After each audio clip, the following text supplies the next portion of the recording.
আসসালামু আলাইকুম সুপ্রিয় দর্শক শ্রোতা সকলকে সাদর আমন্ত্রণ জানাচ্ছি সমকালের কণ্ঠে। সাথে আছি আমি আশরাফ আলী ফারুক।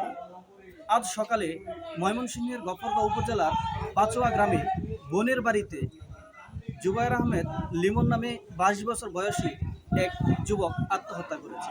বৃহস্পতিবার সকালে ঘরের সিলিং ফ্যানের সাথে ওড়না পেঁচিয়ে আত্মহত্যা করেন এই যুবক। নিহতের নাম জুবায়ের আহমেদ লিমন। গাজীপুরের শ্রীপুর উপজেলার কাউরাইত স্টেশন এলাকার বাসিন্দা আমানুল্লাহ কারীর ছেলে সে। পারিবারিক সূত্রে জানা যায় 2021 সালে রিমন কাউরাইত উচ্চ বিদ্যালয় থেকে এসএসসি পাশ করে। এরপর থেকে তিনি গফরগাঁও উপজেলার পাচুয়া গ্রামে তার বোনের বাড়িতে বসবাস করে আসছিলেন।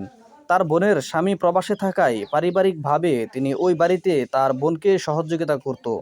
স্থানীয় সূত্রে জানা যায় লিমনের এর আগে 2টি বিবাহ বিচ্ছেদ হয়, যা তাকে মানসিকভাবে বিপর্যস্ত করে তোলে। নিহতের পরিবার জানায় আত্মহত্যার আগের রাতেও লিমন স্বাভাবিক ছিল। পরিবারের সদস্যর সঙ্গে একসাথে খাবার খেয়ে ঘুমাতে যান। তার আচরণে কোনো ধরনের অস্বাভাবিকতা কিংবা মানসিক অস্থিরতা লক্ষ্য করা যায়নি।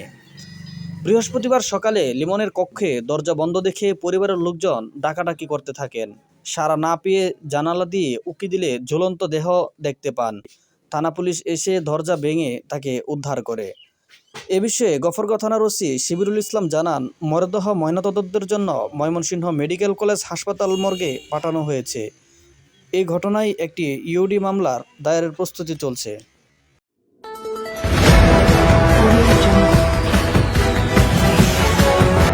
আপনারা দেখছেন সমকালের কণ্ঠ।